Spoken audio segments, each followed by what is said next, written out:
मेनू दिखाओ। उपन्यास ऑनलाइन पूरा पढ़े। उपन्यास बिन। उपन्यास सर्वनाश का लोहार अध्याय 96 96। परीक्षा से पहले। गुना प्रिय पाठकों, अधिक अध्यायों के अनुवाद में हमारी टीम की सहायता के लिए यहां दान करें। यूआरएल। सर्वनाश का लोहार 96। परीक्षा से पहले। Ads by PubFuture. परीक्षा से पहले के दिनों में कालकोठरी में लड़ाई और यूलकैट्स फर के साथ टीम वर्क पर काम करने में उनका वर्चस्व था। वे धीरे धीरे अधिक खतरनाक कालकोठरी में लड़ने लगे और सेठ और समूह एक दूसरे के अभ्यस्त हो गए। जब सेठ ने एडवेंचरर पार्टी के साथ काम किया तो उसे एहसास हुआ कि एडवेंचरर वास्तव में पैसे के लिए कितने परेशान हैं। बिना किसी अच्छे वेतन वाली क्वेस्ट के वे केवल कालकोठरी में राक्षसों को पीस सकते थे और ड्रॉप्स बेच सकते थे। इससे उन्हें जो पैसा मिला वह मुश्किल से ही इसमें किए गए काम को सही ठहराता था। सेठ को उनके लिए बुरा लगा, लेकिन यह उसके लिए अच्छा था।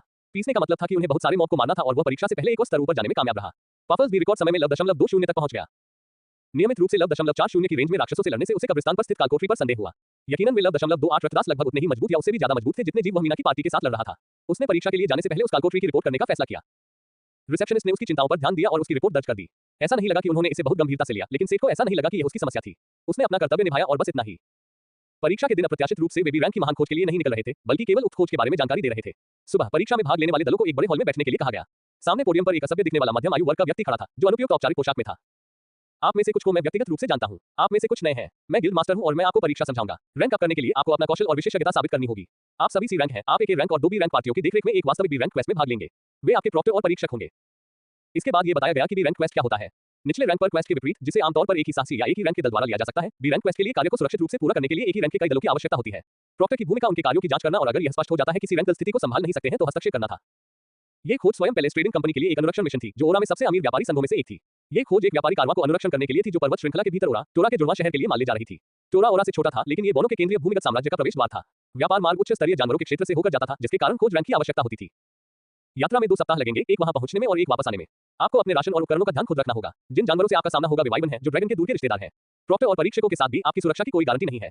अगर आप बहुत डरे हुए हैं तो आप अभी परीक्षा छोड़ सकते हैं। दलों को अपने उपकरण तैयार करने के लिए एक और दिन दिया गया तथा परसों प्रस्थान का कार्यक्रम तय किया गया। सेठ के लिए यह कोई समस्या नहीं थी, क्योंकि उसे उसी दिन रवाना होने की उम्मीद थी। उसने पहले से ही 3 सप्ताह के लिए पर्याप्त भोजन और एक अच्छा टेंट और सोने की जगह तैयार कर ली थी। लेकिन इससे उसे उस दर्जी से मिलने का मौका मिला जिसे उसने आईवेसर खतरे को संभालने के लिए नियुक्त किया था। वह यात्रा के लिए कपड़ों के और सेट लेने के लिए पहले भी गया था, लेकिन क्लर्क ने उसे बताया कि उसका कमीशन अभी तैयार नहीं हुआ है। यूलकैट्स फर का भी यही विचार था और बोनस समय से वे आश्चर्यचकित थे। कालकोठरी में वापस जाने के बजाय उन्होंने शेष दिन को आराम करने और आने वाले अभियान के लिए अपनी ऊर्जा को फिर से भरने के लिए एक ब्रेक के रूप में इस्तेमाल किया। सेठ और मीना ओरा के मनोरंजन जिले का पता लगाने के लिए डेट पर गए। ये कुछ हद तक एक फनफेयर में जाने जैसा था। वहां खेल और स्मृति चिन्हों के साथ स्टॉल थे। बेशक बहुत सारा खाना भी था और उन्होंने बहुत सारी मिठाइयां खाई। खास तौर पर पफल्स ने कॉटन कैंडी जैसी चीजों का आनंद लिया। सेठ ने अगले खाली दिन का उपयोग दर्जी की दुकान पर जाने के लिए किया। ये वाणिज्यिक जिले के केंद्रीय चौकों में से एक पर एक बड़ी दुकान थी। संस्थापक को एक मास्टर दर्जी के रूप में जाना जाता था, जबकि दुकान का नेतृत्व उसके प्रशिक्षुओं और उनके वंशजों द्वारा किया जाता था। यह एक बड़ा पारिवारिक व्यवसाय था और कौशल की बात करें तो वह सबसे अच्छा था और अपनी गुणवत्ता के लिए जाना जाता था। अगर ओरा में कोई भी इबिसथ हरेट से कुछ अच्छा बनाने में सक्षम था तो वह दुकान का वर्तमान मालिक था, जो मास्टर दर्जी बनने के करीब था या उसके प्रशिक्षु। शायद अगर उसे ओनेराक ने वीवर में से कोई मिल जाए, लेकिन सेठ ने पाया कि सच्चे स्वामी शायद ही कभी अपनी जाति के क्षेत्र को छोड़ते हैं। सेठ ने इस जगह से कपड़े का कवच मंगवाते समय कोई कसर नहीं छोड़ी। जब उसने ये ऑर्डर दिया तो उसके पास कोई खास प्राथमिकता नहीं थी, क्योंकि उसे सिर्फ गैम्बेसन ही असली कपड़ा कवच मालूम था। इसलिए उसने इस कपड़े से सबसे बढ़िया कवच चुनने का काम दर्जी पर छोड़ दिया। पब फ्यूचर द्वारा विज्ञापन। जब वह पहली बार अपने ऑर्डर की प्रगति के बारे में पूछने आया तो उसे बड़ा आश्चर्य हुआ। सामान देखने के बाद दुकान के मालिक ने खुद ही ऑर्डर लेने का फैसला किया। इस बदलाव का मतलब था कि जब उसने सोचा था कि वह ऑर्डर लेकर जाएगा तो वह तैयार नहीं था।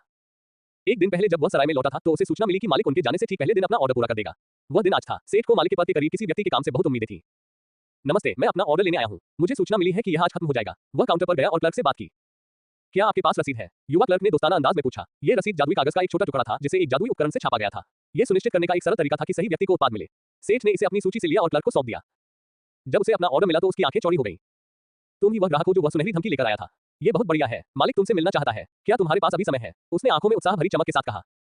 जरूर, सेठ ने उलझन में उत्तर दिया और उसे तुरंत दुकान के पीछे खींच लिया गया। कपड़े की गठरियों से भरी अलमारियों से सजे कमरे में एक बूढ़ा आदमी बैठा था। उसकी दाढ़ी सफेद थी, लेकिन उसकी आंखों के आसपास की झुर्रियां उसे हंसी पसंद करने वाला आदमी बना रही थी। जब वह वहां बैठा और हाथ में कपड़ा लेकर कपड़े के टुकड़े पर काम कर रहा था तो वह लगभग एक ध्यान करने वाले गुरु की तरह लग रहा था। जब उसने अपने मेहमान को देखा तो उसने अभी जो कपड़ा सिल रहा था उसे दूर रख दिया और सेठ की ओर देखा। नमस्ते, मैं निडेल हूँ, इस दुकान का मालिक। क्या आप सेठ स्मिथ हैं? वह आदमी जिसने ये शानदार धागा लाया था। उसने पफल्स धागे का एक छोटा टुकड़ा उठाते हुए कहा। सुनहरा धातुई पदार्थ प्रकाश को पकड़ता है और शानदार ढंग से चमकता है। हाँ, क्या इसलिए तुम मुझसे बात करना चाहती थी? वास्तव में नहीं, मैं व्यक्तिगत रूप से आपका ऑर्डर सौंपना चाहता था और मुझे इतनी शानदार सामग्री लाने के लिए धन्यवाद देना चाहता था। शानदार, सेठ ने हैरान होकर पूछा। प्राचीन कांसे को बमुश्किल ही असामान्य दर्जा दिया गया था। मास्टर के करीब कोई व्यक्ति आसानी से इससे बेहतर कुछ हासिल कर सकता है ना? आप भ्रमित लग रहे हैं। सेठ ने अपनी कक्षा का उल्लेख किया और निडेल को अपनी उलझन बताई, जिसने तुरंत उसकी बात समझ ली। आप अभी भी युवा हैं। आपने अन्य शिल्प व्यवसायों के साथ ज्यादा बातचीत नहीं की है ना? मुझे बताइए, आपको ऐसा क्यों लगता है कि यह सिर्फ एक असामान्य सामग्री है? मेरे पास मूल्यांकन कौशल है। पब फ्यूचर द्वारा विज्ञापन। ये वास्तव में क्या करता है? उसने एक जानकार मुस्कान के साथ पूछा। मुझे शर्त लगाने दो, ये लोहारी के लिए शिल्प सामग्री को पहचानता है ना? सेठ के सिर हिलाकर पुष्टि करने के बाद उन्होंने अपनी बात जारी रखी। कई शिल्प व्यवसायों में सामग्रियों का मूल्यांकन करने के लिए विशिष्ट कौशल होते हैं और यही इस मामले का सार है। निर्णय विशिष्ट है। जिस तरह आप उन सामग्रियों का मूल्यांकन नहीं कर सकते जिन्हें आप अपने पेशे में उपयोग नहीं कर सकते, उसी तरह सभी सामग्रियों का मूल्यांकन आपके पेशे में उनके उपयोग के आधार पर किया जाता है। आप शायद इस धागे को पिघलाकर धातु से कोई हथियार या कवच बना लेंगे, है ना? सेठ ने फिर सिर हिलाकर अपनी बात स्वीकार की और बूढ़े व्यक्ति का स्पष्टीकरण सुनता रहा। इस तरह से इसका उपयोग करना वास्तव में इसके कई गुणों को नष्ट करना है। आपके कौशल के लिए धातु मुश्किल से असामान्य है, लेकिन एक धातु का तार एक धागे की तरह पतला, स्टील से अधिक मजबूत और मित्रिल को टक्कर देने वाली जादुई चालकता के साथ मेरी नजर में एक दुर्लभ सामग्री है, यहां तक कि महाकाव्य के करीब भी। सेठ नेडेल के हाथ में पतले तार को देखकर केवल अचंभित रह गया। इसलिए मैं आपका धन्यवाद करता हूं। सिलाई के लिए दुर्लभ या महान सामग्री ढूंढना कठिन है। बहुत सी धातुएं इतनी पतली नहीं हो सकती और राक्षसी सामग्री मिलना कठिन है, क्योंकि धागे का उपयोग करने वाले जानवर अक्सर विशेष रूप से खतरनाक होते हैं। आपकी सामग्री ने वास्तव में मेरे कौशल को बढ़ाने में मेरी मदद की, मास्टर बनने के एक और कदम करीब। उन्होंने एक दयालु मुस्कान के साथ कहा। सेठ ने कल्पना की कि अगर बेहतर सामग्री में अपग्रेड करने की कोई संभावना न हो तो कोई कितनी प्रगति करेगा। आप चाहे जो भी करें, आपको केवल 1% का अंश ही मिलेगा। एक स्तर ऊपर जाने के लिए सैकड़ों या हजारों उत्पाद बनाना जरूरी है। उसे अचानक खुशी हुई कि वह एक लोहार था, दर्जी नहीं। नेडेल ने उसके विचार पढ़ लिए और केवल मुस्कुराया। वह पीछे झुका और मेज के नीचे से एक पैकेट निकाला। ये लो, इसे खोलो और देखो कि यह फिट बैठता है या नहीं। मैंने वास्तव में इसमें बहुत मेहनत की है। बंडल से लाल सुनहरे रंग की चमक में चमकते हुए लंबे बहते कपड़े का एक गुच्छा निकला। यह एक लंबी आस्तीन वाली जैकेट थी जो उसके घुटनों तक पहुंच रही थी। यह उन अन्य गैम्बिसन से अलग थी जिन्हें उसने इस दुनिया में आने के बाद से देखा था। परतदार और रजाईदार कपड़े के विशिष्ट चौकोर पैटर्न को प्रदर्शित करते हुए यह अभी भी उन लोगों की तुलना में बहुत पतला और लचीला था जो उसने देखा था। इसका मतलब था कि वह अपनी हरकतों में बाधा डाले बिना इसे अपने कवच के नीचे आराम से पहन सकेगा। पूरी तरह से आइवरी के सुनहरे धागे से बना ये कवच बहुत ही आकर्षक था। लेस देन नेडेल की गोल्डन जैकेट। दुर्लभ भौतिक रक्षा 500 मैग रक्षा 150। 10 सेकंड के लिए रक्षा को 45% तक मजबूत करे। मैना कोस्ट 70। 2 कवच का वजन आधा हो जाता है, कोई लागत नहीं। स्थायित्व 3000। दर्जी शिल्पकारन डेल के अनुभवी हाथों द्वारा बनाया गया एक उच्च गुणवत्ता वाला कपड़ा कवच। उत्कृष्ट बुनाई और सिलाई तकनीक ने इस आइटम को जबरदस्त प्रदर्शन और प्रभावों के साथ प्रभावित किया। ग्रेटर देन पब फ्यूचर द्वारा विज्ञापन प्रायोजित सामग्री 6 दिन में पेट का लटकना दूर हो जाता है। यहां पढ़ें। घुटने के दर्द से पीड़ित लोगों को यह पढ़ना चाहिए।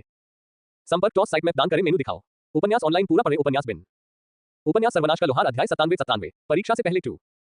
सर्वनाश का लोहार 97 परीक्षा से पहले 2 पब फ्यूचर द्वारा विज्ञापन। सेठ की आंखें लगभग उसके चेहरे से हट गईं। ये जैकेट अकेले ही सर्प कवच के प्रदर्शन की बराबरी कर रही थी और वह उन्हें जोड़ सकता था। चिकने धातु के कपड़े ने उसके स्पर्श में ठंडक महसूस की। अंदर एक अलग तरह की गर्माहट थी जिससे कपड़े के कवच के नीचे कोई भी कपड़ा पहनना अनावश्यक हो गया। उसने जैकेट पहन ली और उसका वजन महसूस करना लगभग असंभव था। फिर भी ये कई परतों और रजाई के साथ धातु से बुना गया था। यह उसके साधारण कपड़ों की तुलना में थोड़ा भारी या बोझिल नहीं लगा।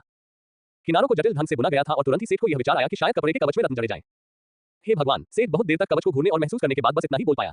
नेडेल के होठों पर एक आत्मसंतुष्ट मुस्कान थी अपने ग्राहक की खुशी को देखते हुए। ये जैकेट वास्तव में उनके सबसे अच्छे कामों से मुकाबला करती है, मुख्यतः इसलिए क्योंकि ऐसी सामग्री पर हाथ पाना मुश्किल था। कितना सेठ हकलाया। उसे इसकी उम्मीद नहीं थी। उसे नहीं पता था कि इस तरह के गुणवत्तापूर्ण काम के लिए उसे कितना खर्च करना पड़ेगा। कुछ नहीं, मेरे पास पर्याप्त से अधिक पैसा है। इस तरह की सामग्री के साथ काम करने का मौका मिलना मेरे लिए पहले से ही काम का समय था, उन्होंने दोस्ताना अंदाज में कहा। सेठ ने अविश्वास से उसकी ओर देखा और फिर समझ गया। नेडेल भी उसके जैसा ही था। उसने अपने हुनर से बहुत पैसा कमाया था, लेकिन सेठ के विपरीत उसे सामग्री खोजने में कठिनाई होती थी, चाहे वह कितना भी भुगतान करने को तैयार क्यों न हो। इसका मतलब था कि उसका हुनर स्थिर हो गया था। महाकाव्य रेटेड सामग्री के साथ काम करने का मौका मुफ्त में उसके द्वारा निवेश किए गए समय से कहीं ज्यादा था।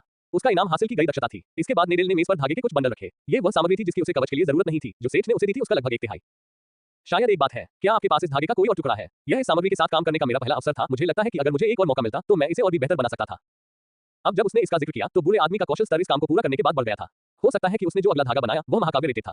दुर्भाग्य से पफल्स ने अपने खाली समय में अधिक धागा बनाने के बावजूद यह उस मात्रा के आसपास भी नहीं था जो उन्होंने पहली बार लाया था। उस समय मेरे पास जितने भी धागे थे मैंने तुम्हें दे दिए। अब मेरे पास बस थोड़ा सा और बचा है, उसने नेडेल से ईमानदारी से कहा। लेकिन तुम्हारे पास और भी कुछ है। जवाब में सेठ ने वह बंडल निकाला जो पफल्स ने ओरा में रहने के दौरान बनाया था।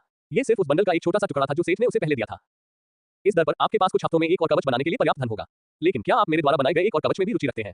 बेशक, ये फिर से मुफ्त होगा, उसने आश्वस्त किया। वह सेठ के साथ काम करना जारी रखने के लिए वास्तव में उत्सुक था, और भी अधिक ये जानने के बाद कि सेठ के पास उस सामग्री का स्रोत है जिसकी उसे बहुत आवश्यकता थी। यह मौका न लेना बेवकूफी होगी। एक उच्च स्तरीय दर्जी का एहसान लेना बहुत मूल्यवान है। सेठ की कल्पना से भी ज्यादा। वह तुरंत सहमत हो गया। उसने बाकी धागे समेट लिए और वादा किया कि जब उसके पास इस तरह के दूसरे कपड़े के कवच के लिए पर्याप्त धागा हो जाएगा तो वह फिर से आएगा। दोपहर हो चुकी थी। सेठ के पास अभी भी समय था। कुछ ऐसा था जिसे वह अभी आजमाना चाहता था। पब फ्यूचर द्वारा विज्ञापन। वह सराय में वापस नहीं लौटा बल्कि सीधे कार्यशाला में चला गया। काउंटर पर मान खुशी से मुस्कुरा रहा था। क्या हुआ? तुम इतना क्यों मुस्कुरा रहे हो? योगिनी ने सोने के सिक्कों के कई ढेर निकाले। आज और कल हमारे पास ग्राहक आए थे। हफ्तों में पहली बार। कल मैंने तुम्हारा एक खंजर बेचा था और आज एक पार्टी आई और एक साथ 4 हथियार खरीदे। तुम्हारे 3 और मेरे बनाए नए खंजरों में से एक। मैं बहुत खुश हूँ। इससे आधे एल्फ के अचानक खुशनुमा मूड का पता चलता है। हफ्तों से उसका कोई कारोबार नहीं चल रहा था और अचानक 2 दिन में उसे बड़ी सफलता मिल गई। सेठ ने मुस्कुराते हुए उसका जवाब दिया और सोने के सिक्के ले लिए। आखिरकार यह उसकी दुकान थी। वह लोहारी कक्ष की ओर बढ़ता रहा जहां सेरबेरस अभी भी अथक परिश्रम करके तराजू बनाने का काम कर रहा था। गोलेम को आराम करने के लिए कहने के बाद सेठ ने निहाई पर अपनी जगह ले ली। सबसे पहले उसने अपनी सुपीरियर तलवार निकाली। उसके पास असामान्य आत्माओं की कमी थी और उसे इसके लिए कम से कम एक असामान्य तलवार चाहिए थी। यह दुर्भाग्यपूर्ण था, लेकिन अब जब उसे पता चल गया कि वह टूटे हुए हथियार से आत्माओं को बचा सकता है तो यह जरूरी हो गया। सेरबेरस की मदद से उन्होंने सुपीरियर तलवार को तोड़ दिया। टूटे हुए टुकड़ों से सेठ असामान्य औक आत्मा को इकट्ठा करने में सक्षम था। यह थोड़ा क्षतिग्रस्त लग रहा था, इसलिए यह तरीका आत्माओं को वापस पाने का अंतिम उत्तर नहीं था। पिछले सप्ताह के छापों से उसने 50 और आत्माएं प्राप्त की थी। औक आत्मा मध्यम आकार की थी, इसलिए सेठ ने छोटी आत्माओं को मिलाना शुरू किया, जिससे 4 मध्यम आकार की सामान्य आत्माएं बनी और उन्हें औक आत्मा में मिला दिया। उन्हें अवशोषित करने के बाद आत्मा न केवल ठीक हो गई थी, बल्कि उसकी शक्ति भी बढ़ गई थी। लेकिन विवरण लेस देन आत्मा मध्यम क्राफ्टिंग सामग्री असामान्य ग्रेटर देन से नहीं बदला था। आत्मा को शक्ति देने के बाद सेठ ने इसे चारों के ओबुल के साथ बनाना शुरू कर दिया। जैकेट को ध्यान में रखते हुए उसने जैकेट के आकार के करीब पहुंचने के लिए लंबे फाउल के साथ एक ब्रेस्टप्लेट बनाया। उसे वास्तव में नहीं पता था कि आत्मा कवच का आकार उपकरण में फिट होना मायने रखता है या नहीं। उसने इसे डाला। शायद ये पहले से ही पर्याप्त था जब तक कि वे एक ही उपकरण स्लॉट ले लेंगे। कोई बात नहीं, वो यहाँ कोई जोखिम नहीं लेना चाहता था। लेस देन आत्मा कवच असामान्य मैकडेफ 230 1 कम शक्ति वाले शत्रुओं के विरुद्ध 1.7 गुना क्षति प्रदान करता है। पब फ्यूचर द्वारा विज्ञापन 2 जोड़ 310 मन आत्मा कवच का एक असामान्य टुकड़ा। इसे ऐसे ही पहना जा सकता है या भौतिक ड्रेस में डाला जा सकता है। ग्रेटर देन सेठ ने शर्त लगाई थी कि वह less than soul infusion greater than का उपयोग उन उपकरणों को मंत्रमुग्ध करने के लिए कर सकता है जिन्हें उत्कीर्णन इनले या फोर्जिंग बेलेट से मंत्रमुग्ध नहीं किया जा सकता है। विशेष रूप से कपड़े और चमड़े के टुकड़े जिन्हें आमतौर पर केवल मंत्रों का उपयोग करके मंत्रमुग्ध किया जा सकता है। सेठ ने आत्मा उत्कीर्ण लिया और शक्ति वृद्धि के लिए एक सर्किट को उत्कीर्ण करना शुरू कर दिया। शक्ति बढ़ाने के लिए मंत्रमुग्धता को शक्ति देने के लिए मन वृद्धि का विकल्प कम हो गया था। लेस देन आत्मा कवच असामान्य मैकडेफ 230 1 कम शक्ति वाले शत्रुओं के विरुद्ध 1.7 गुना क्षति प्रदान करता है। 2 जोड़ 280 मन 3 STR जोड़ 1 5 बढ़ाएं आत्मा कवच का एक असामान्य टुकड़ा। इसे ऐसे ही पहना जा सकता है या भौतिक कवच में शामिल किया जा सकता है। ग्रेटर देन ताकत में 15 की वृद्धि वह सबसे अच्छा था जो वह अपने वर्तमान कौशल के साथ कर सकता था। अभी भी बहुत सारा बोनस मैना बचा हुआ था। सिर्फ एक जादू आत्मा कवच की पूरी क्षमता का दोहन करने में सक्षम नहीं था। एक बार जब उसका लेस देन जादू ग्रेटर देन कौशल अधिक हो गया तो सेठ सभी विशेषताओं के लिए जादू के साथ कवच को प्लास्टर करना शुरू कर देगा और सभी प्रतिरोध और प्रभाव भी अधिक हो सकता है। लेकिन अभी के लिए उसका कौशल केवल इतना करने के लिए पर्याप्त था। लेस देन लोहार ग्रेटर देन और लेस देन जादू ग्रेटर देन के लिए उनकी दक्षता क्रमशः 4% और 7% बढ़ गई। बेशक वह दोनों को अलग अलग भी पहन सकता था, लेकिन वह ये परखना चाहता था कि क्या वह कपड़े के कवच में आत्मा को डाल सकता है। अगर वह असफल हो जाता तो भी वह उन्हें अलग अलग पहन सकता था। सेठ ने लेस देन नेडल की गोल्डन जैकेट ग्रेटर देन निकाली और less than soul armour greater than को डालना शुरू किया। ये कवच के एक टुकड़े में आत्मा डालने से बहुत अलग था। वह महसूस कर सकता था कि आत्मा धीरे धीरे कपड़े के अलग अलग भागों में समा रही है। ये वैसा ही था जैसे उसने हथियार के अलग अलग हिस्सों में आत्मा डालने के लिए उसे अलग अलग हिस्सों में फैलाया था। बस अब कपड़े को बनाने वाले अलग अलग धागे थे। आत्मा को कई अलग अलग हिस्सों में डालने के लिए बहुत ज्यादा एकाग्रता की जरूरत थी और पिछली कोशिशों से ज्यादा समय लगा। बहुत धीरे धीरे ही आत्मा कवच सुनहरे रंग के जैकेट में डूबने लगा और उसके भौतिक रूप से मिल खाने लगा। फिर से उसे लगा कि इस बिंदु पर वह less than soul capture greater than के साथ आत्मा को वापस बाहर निकाल सकता है। उसने ऐसा नहीं किया। इसे अंदर डालने में उसे बहुत ऊर्जा खर्च करनी पड़ी थी। इसे सिर्फ ये देखने के लिए बाहर निकालना कि क्या होता है, कोई विकल्प नहीं था। इसके बजाय उसने जैक को लिया और आत्मा को ठीक करने और आइटम को खत्म करने के लिए इसे स्टाइल्स के पानी में डुबो दिया। लेस देन डिंग कौशल soul infusion love 3 soul infusion love 4 बन गया है। ग्रेटर देन उन्होंने कौशल की पर्क सूची को देखने के बाद एक नया पर्क देखा जो जोड़ा गया था। यह कोई आश्चर्य की बात नहीं थी कि उन्हें लगा कि वह कपड़े और चमड़े में आत्माओं को भर सकते हैं। नया पर्क सचमुच कपड़े और चमड़े की वस्तुओं में आत्माओं को भर रहा था। न केवल उसका लेस देन आत्मा संचार ग्रेटर देन स्तर ऊपर उठा, बल्कि उसे यह भी सूचित किया गया कि उसने एक अनोखी वस्तु बना ली है। लेस देन स्नोविश ब्रूट जैकेट अद्वितीय भौतिक डेव 500 मैग डेव 365 1 10 सेकंड के लिए रक्षा को 45% तक मजबूत करे मैना कोस्ट 70 2 कवच का वजन आधा हो जाता है कोई लागत नहीं 3 कम शक्ति वाले शत्रुओं के विरुद्ध 1.7 गुना क्षति प्रदान करता है 4 जोड़ 270 मन 5 STR जोड़ 1 5 बढ़ाएं स्थायित्व 3000 एक दर्जी शिल्पकार नेडल के अनुभवी हाथों द्वारा बनाया गया एक उच्च गुणवत्ता वाला कपड़ा कवच। बेहतरीन बुनाई और सिलाई तकनीक ने इस आइटम को जबरदस्त प्रदर्शन और प्रभाव से भर दिया है। एक महत्वाकांक्षी लोहार द्वारा विशेष उपचार ने एक बार फिर प्रदर्शन को बढ़ावा दिया है। ग्रेटर देन अब यह एक ऐसी वस्तु थी जिसके बारे में सेठ उत्साहित था।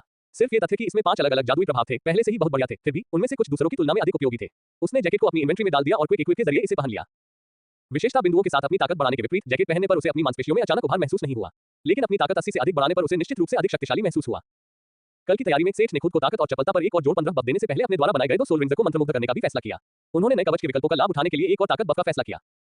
इस शानदार वस्तु में एकमात्र कमी इसका अजीब नाम था। वैसे भी इस वस्तु के साथ उसे आगामी परीक्षा के लिए पूरी तरह से तैयार महसूस हुआ। पब फ्यूचर द्वारा विज्ञापन संपर्क टॉस साइट में दान करें मेनू दिखाओ। उपन्यास ऑनलाइन पूरा पढ़े उपन्यास बिन उपन्यास सर्वनाश का लोहार अध्याय 98 परीक्षा सर्वनाश का लोहार 98 परीक्षा पब फ्यूचर द्वारा विज्ञापन परीक्षा के दिन की सुबह खोज में भाग लेने वाले सभी साहसी ओरा के महान द्वार पर एकत्र हुए। व्यापारी कारवां पहले से ही शहर के बाहर इंतजार कर रहा था। ये व्यापारियों और ड्राइवरों के साथ गाड़ियों और ढके हुए वैगनों की एक लंबी कतार थी।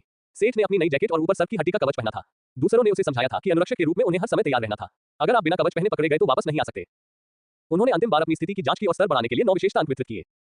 स्थिति नाम सेठ स्मिथ मार्क ऑफ इविस शीर्षक विचार से भी तेज स्तर 23 अनुभव 3% जाति ओरिहुमा लिंग पुरुष आयु 23 वर्ग स्पिरिट ब्लैकस्मिथ अद्वितीय संबद्धता सिस्टम चच स्वास्थ्य 1000 मन 330 जोड़ 2 0 0 जोड़ 2 7 0 ताकत 70 जोड़ 3 0 निपुणता 68 चपलता 40 जोड़ 1 5 खुफिया 33 इच्छा शक्ति 40 धीरज 50 पब फ्यूचर द्वारा विज्ञापन व्यक्तित्व 14 भाग्य 18 निःशुल्क एपी विशेषता अंक 0 निःशुल्क एसपी कौशल अंक 1 रक्षा भौतिक 1500 150 जोड़ 5 0 जोड़ 5 0 0 जोड़ 8 0 0 इंडेक्स 3 जादुई 864 80 जोड़ 2 5 जोड़ 1 2 5 जोड़ 1 4 5 जोड़ 1 2 4 जोड़ 3 6 5 विल्स 2 अग्नि प्रतिरक्षा जहर प्रतिरोध 15% जोड़ 22%। वह अब अपनी उम्र के बराबर ही था। इससे उसे याद आया कि उसका जन्मदिन जल्द ही आने वाला है।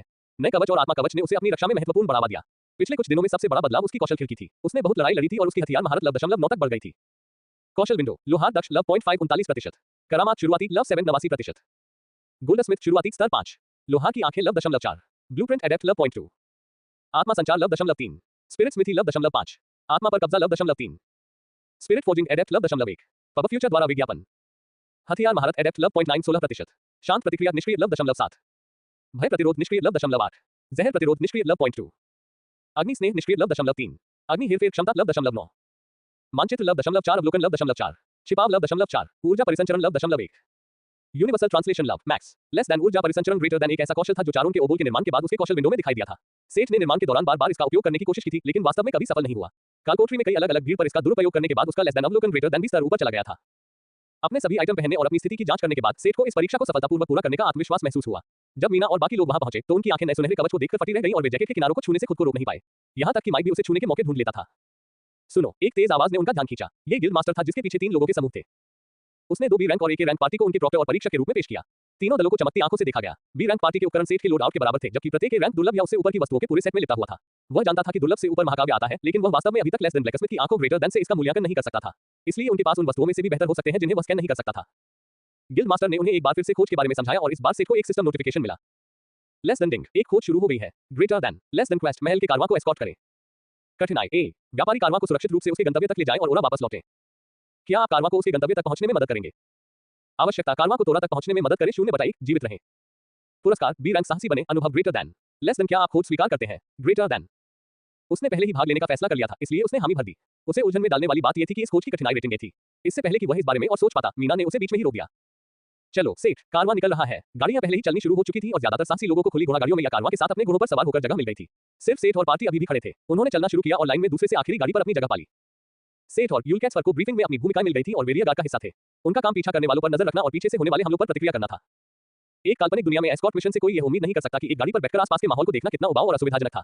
गाड़ी में स्प्रिंग लोड नहीं था या किसी भी तरह से पैड भी नहीं था। उसके बड़े हुए आंकड़े ही उसकी मदद करते थे।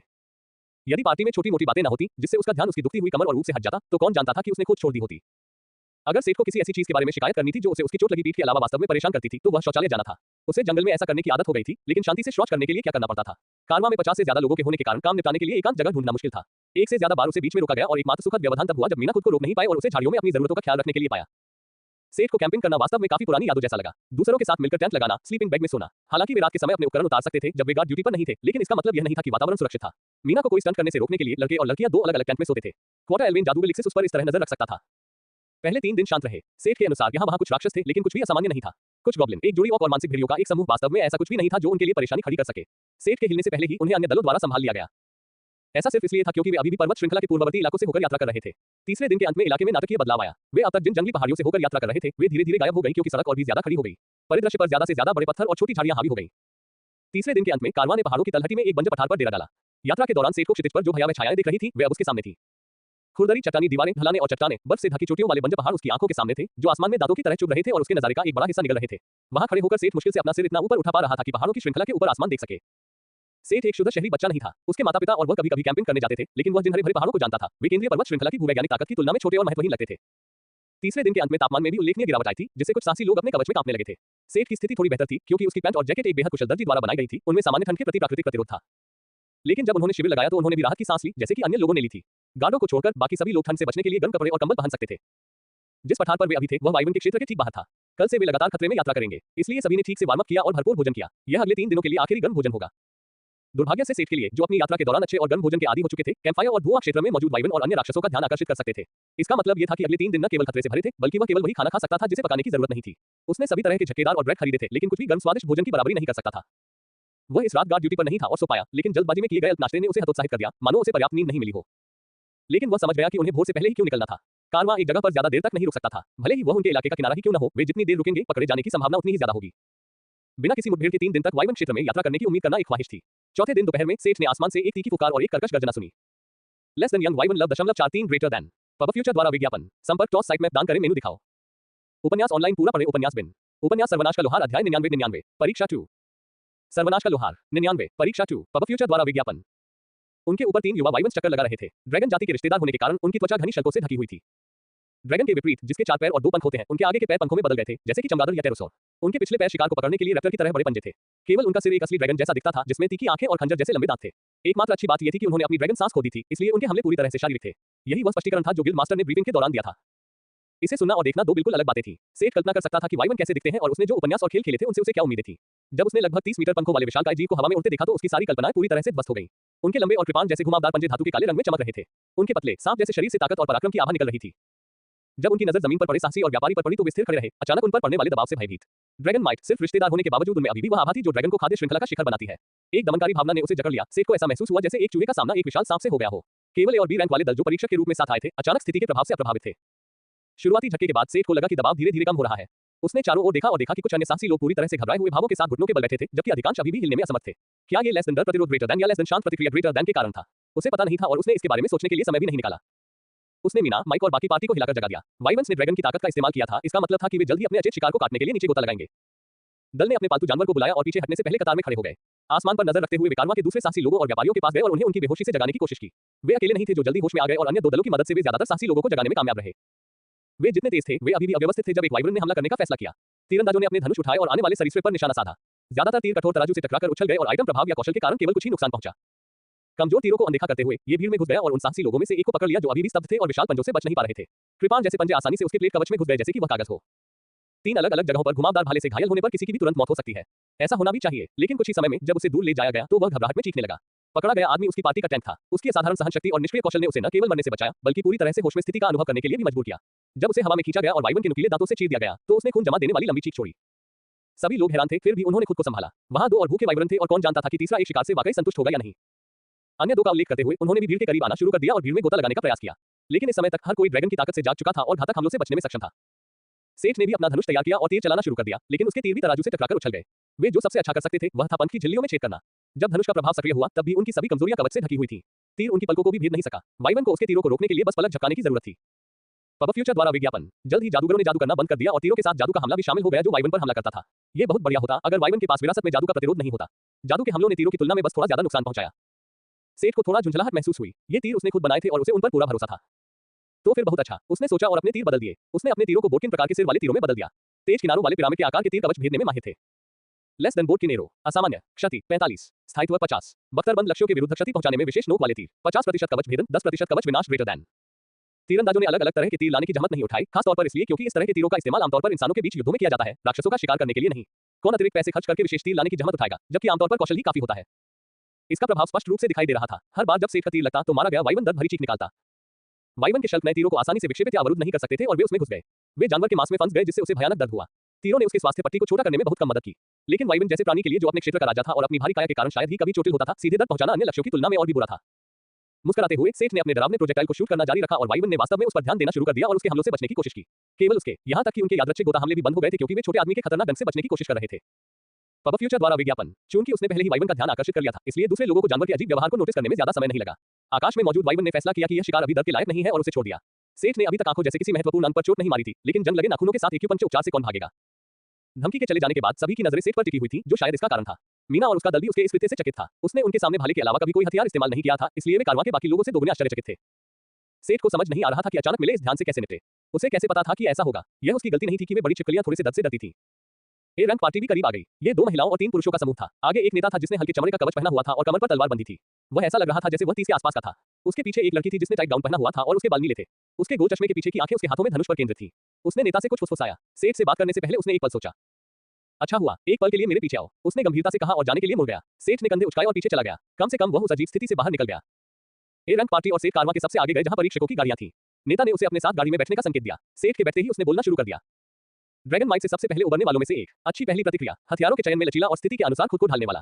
रेंज और उपकरणों की गुणवत्ता में अच्छी तरह से तैयार। उसने आह भरी। मैं ये कहने की हिम्मत करता हूं कि इस परीक्षा में पास होने के आपके अच्छे अवसर हैं, लेकिन इसलिए मैंने आपको आने के लिए नहीं कहा। मैं आपको यहाँ थोड़ी सलाह देने के लिए बुलाया हूँ। बहुत ज्यादा अलग न दिखने की कोशिश करें। लोग देख सकते हैं कि धनुष खास है बिना मूल्यांकन कौशल के भी, और बेवकूफ लोग बेवकूफी भरी चीजें करने की कोशिश कर सकते हैं। सावधान रहें, बस इतना ही। इसके साथ ही सेठ को बिना एक शब्द भी बोले ही बाहर निकाल दिया गया। ऐसा लगा जैसे उसे शेखी बघाने के लिए डांटा गया हो, जबकि उसका इरादा भी अलग दिखने का नहीं था। वह केवल कंधे उचकाकर उसे जाने दे सकता था। दूध तो पहले ही गिर चुका था। वह मीना और अन्य लोगों के पास लौट आया जो कारवां के अंत में उसका इंतजार कर रहे थे। तो बड़े बॉस क्या चाहते थे? मीना, जो अपनी जिज्ञासा को रोक नहीं सकी, बोली। मुझे लगता है कि मुझे एक ही समय में प्रशंसा और डांट मिली। उसने संक्षेप में बताने की कोशिश की, लेकिन जब अन्य लोग विवरण पूछते रहे तो उसे संक्षिप्त बातचीत याद आ गई। जब उसने कहा कि वह परीक्षा में पास हो जाएगा तो उन्होंने उसे बधाई दी, और जब उसने उन्हें सलाह के बारे में बताया तो वे गंभीर हो गए। अब जब तुमने इसका जिक्र किया है तो उस धनुष का क्या मतलब है? लिक्सिस ने उत्सुकता से पूछा। एक सच्ची सोने की खोजी के रूप में उसे हर महंगी और दुर्लभ चीज में दिलचस्पी थी। अगर आप मुझसे पूछे तो यह वास्तव में इतना असाधारण नहीं है। इसमें सिर्फ ज्यादा दर्द पहुंचाने का विकल्प है। शायद यही वजह थी कि वाइवन्स ने मुंह मोड़ लिया। उसने इसे कमतर आंका। उसे अपने जानने वाले सभी लोगों को इसकी असली क्षमताओं के बारे में बताने की जरूरत नहीं थी। यह उनकी वाइवन्स के साथ पहली मुठभेड़ थी। पब फ्यूचर द्वारा विज्ञापन। संपर्क टॉस साइट में दान करें, मेनू दिखाओ। उपन्यास ऑनलाइन पूरा पढ़ें। उपन्यास बिन। उपन्यास सर्वनाश का लोहार, अध्याय 100 100। परीक्षा 3। सर्वनाश का लोहार 100 परीक्षा 3 एड्स बाय पब फ्यूचर। कारवां ने बहुत देर तक जश्न नहीं मनाया। साहसी लोग फिर से अपनी संरचना में आ गए और कारवां तेजी से आगे बढ़ गया। उन्हें कैंपिंग के लिए अगले स्थान पर पहुंचने के लिए आगे बढ़ते रहना था। बोनो ने व्यापार मार्ग पर कई चौकियां बनाई थी जहां उन्होंने या तो पहाड़ों में पूरी तरह से नए हॉल बनाए या मौजूदा गुफाओं और खोहों का विस्तार किया। इन जगहों पर अकेले यात्रियों से लेकर उनके जैसे बड़े व्यापारी कारवां तक हर कोई बिना किसी डर के रात बिता सकता था। उनका रास्ता पहाड़ी घाटियों और दर्रों से होकर जाता था जहां बहुत कम वनस्पति थी और ठंडी हवाएं परिदृश्य में गरजती रहती थी। कुछ लोगों ने तो ठंड से बचने के लिए अपने पुजारियों से बक्स भी मंगवाए थे। मुख्य परीक्षक से बातचीत के बाद बहुत कम लोगों के पास उनसे धनुष के बारे में पूछने का समय था। यहाँ से आगे की यात्रा ज्यादातर खामोश रही क्योंकि हर कोई पैदल चलने के लिए अपनी ऊर्जा बचा रहा था। हाँ, पैदल चलना। वे उस बिंदु पर पहुंच गए थे जहां गाड़ियों और घोड़ों को पहले से ही खड़ी और उबड़-खाबड़ सड़क पार करने में कठिनाई हो रही थी। इस बिंदु पर सभी का गाड़ियों और वैगनों के साथ चलना न केवल तेज था बल्कि इस तरह से हर कोई सतर्क भी रहता था। कम से कम घोड़ों को वाइवन के साथ मुठभेड़ के दौरान घबराने और खुद को चोट पहुंचाने का कोई मौका नहीं मिला क्योंकि वे डर से पूरी तरह से डरे हुए थे। अगर वे किसी भी घोड़े को खो देते तो साहसी लोगों के पालतू जानवरों में से किसी को वह भूमिका निभानी पड़ती या इससे भी बदतर लोगों को गाड़ी खींचनी पड़ती। अभी अंधेरा नहीं हुआ था लेकिन सूरज पहले ही पहाड़ की चोटियों के पीछे छिप चुका था। बर्फ से ढकी सड़कों पर टहलते हुए हर किसी की प्रेरणा चरमरा गई थी। सेठ को भी अब ठंड का एहसास हो रहा था जो धीरे-धीरे उसकी त्वचा के नीचे रेंग रही थी। जब उसे लगता कि कोई उसे देख नहीं रहा है तो वह कवच के नीचे अपनी त्वचा को ढकने के लिए आग की छोटी-छोटी लपटों का इस्तेमाल करता। अगर कोई देखता भी तो उसे ऐसा लगता कि उसके कवच के अंदर से एक छोटी सी चमक आ रही है। उसे बहुत सावधान रहना था ताकि उसके कवच को नुकसान न पहुंचे। बाकी लोग उसके साथ-साथ चल रहे थे लेकिन उनकी आंखें या तो जमीन पर या दूर की ओर देख रही थी क्योंकि वे अपने शरीर के अंदर की गर्मी को बनाए रखने की कोशिश कर रहे थे। वे अभी भी पीछे के पहरेदार थे जो लोगों और गाड़ियों के लंबे जुलूस के बिल्कुल अंत में चल रहे थे। उस समय वे एक पहाड़ी दर्रे की ओर खड़ी सर्पीली चढ़ाई चढ़ रहे थे। वे जितने ऊंचे होते गए दो चोटियों के बीच की खाई से हवा उतनी ही तेज और तेज होती गई। ऊपर संकरी खाई में आज रात के शिविर के लिए चेक पॉइंट था। माना जाता है कि दर्रे के 90 डिग्री ढलान वाले चट्टानी किनारों के साथ कहीं एक बड़ी और सुरक्षित गुफा का प्रवेश द्वार था। अगर यह इतनी दुर्गम जगह नहीं होती तो ये घात लगाने के लिए एकदम सही जगह होती। लेकिन कोई भी डाकू इन पहाड़ों में रहने की हिम्मत नहीं करता। इस वजह से यह रहने के लिए सबसे अच्छी जगहों में से एक है क्योंकि दर्रा इतना संकरा था कि वाइवन उसमें गोता नहीं लगा सकते थे। सेठ ने शाप दिया, शैतान की बात करते हुए। जब उनका लक्ष्य नजर आने लगा और उन्हें लगा कि वे अस्थायी सुरक्षा तक पहुंच जाएंगे तो उन्होंने आकाश में जानी पहचानी दहाड़ सुनी। बड़े गिद्धों की तरह वे आकाश में चक्कर लगाते दिखाई दिए। इस बार हर कोई तैयार था। कारवां नेता ने गाड़ियों और वैगन को तेज गति से चलने का संकेत दिया जबकि पुजारियों ने ड्रैगन की ताकत के खिलाफ ढाल और बफर्स का इस्तेमाल किया। सुरक्षा पहले से ही नजर आ रही थी। एक छोटी सी दौड़ किसी को भी नुकसान नहीं पहुंचाएगी। पब फ्यूचर द्वारा विज्ञापन। जब गाड़ियां तेज हो गईं तो साहसी लोगों ने भी अपनी गति बढ़ा दी लेकिन वे क्रम में बने रहे और आसमान में उड़ते हुए वाइवन पर अपना ध्यान बनाए रखा। इस बार 6 वाइवन थे लेकिन पिछली बार के 3 वाइवन उनमें शामिल नहीं थे। वे उस दिन पहले वाले वाइवन से भी ज्यादा बड़े और ज्यादा क्रूर लग रहे थे। उन्होंने अभी तक हमला नहीं किया था इसलिए सेठ ने लेस देन अवलोकन ग्रेटर देन का उपयोग करके उन्हें उकसाने की हिम्मत नहीं की लेकिन उसने अनुमान लगाया कि ये कम से कम वयस्क तो होंगे ही। वह और उसका दल कारवां के सबसे आखिर में थे इसलिए वे सबसे आखिर में सुरक्षित जगह पर पहुंचे। सौभाग्य से अन्य दलों ने कारवां को वापस लाने और अपनी स्थिति मजबूत करने के लिए पीछे हट गए। 3 रैंक दलों और उनके पालतू जानवरों के पीछे रहने के कारण ऐसा नहीं लगा कि कोई भी पीछे छूट जाएगा। उनकी हरकतें किसी की नजर में नहीं आई। वाइवन ड्रैगन नहीं थे लेकिन फिर भी उनमें अच्छी मात्रा में दिमाग था। उन्होंने देखा कि उनका शिकार उस तंग जगह की ओर तेजी से बढ़ रहा है जहां वे नहीं जा सकते थे और वे भाग गए। खेलना और डर पैदा करना एक बात थी लेकिन अपने शिकार को भागने देना स्वीकार्य था। इस तरह कारवां की गति बढ़ने के कुछ ही समय बाद जानवर ने हमला करना शुरू कर दिया। सेठ ने अपने लेस देन अवलोकन ग्रेटर देन का प्रयोग किया और स्थिति के बारे में बुरा महसूस किया। उनमें से 4 लेस देन वयस्क वाइवन 0.47 ग्रेटर देन थे जैसा कि सेठ ने उम्मीद की थी लेकिन आखिरी को लेस देन पुराना वाइवन 0.50 ग्रेटर देन के रूप में दिखाया गया था। उनके स्तर का अंतर बहुत बड़ा नहीं था और सेठ केवल उनके नाम देख सकता था लेकिन उन्होंने जो दबाव दिया वह पूरी तरह से अलग था। अगर एक दूसरे के खिलाफ खड़ा किया जाए तो बूढ़ा टाइमर अपने दम पर अन्य 4 को हराने के लिए पर्याप्त मजबूत लग रहा था। 4 वयस्क लोगों ने कारवां पर हमला करना शुरू कर दिया जबकि बूढ़ा हवा में ही रहा। चूंकि ड्रैगन की शक्ति काम नहीं कर रही थी इसलिए उन्होंने लोगों पर सरल गोता लगाने के हमले छोड़ दिए। भागने वाले वैगन को उनमें से 2 के पंजों से बचाने में कलाकारों को बहुत मुश्किल हुई। अन्य 2 जमीन पर उतरे और सीधे साहसी लोगों पर हमला करना शुरू कर दिया।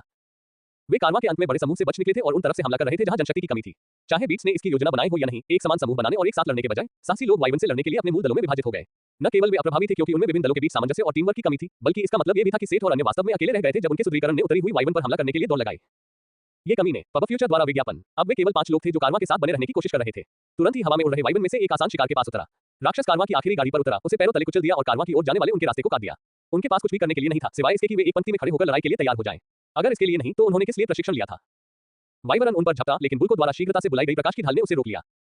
इसके साथ कुछ समय बिताने के बाद सभी ने अपने पालतू जानवरों को बुलाया और राक्षस पुजारी बुल को और शक्तिशाली पफल्स ने पार्टी और पालतू जानवरों पर अपने बफ डाले। जब वाइवन के दूसरे काटने के बल से ढाल टूट गई तो उसका चेहरा क्रमशः पफल्स और लिक्सिस के हल्के बोल्ट और आग के भाले से नष्ट हो गया।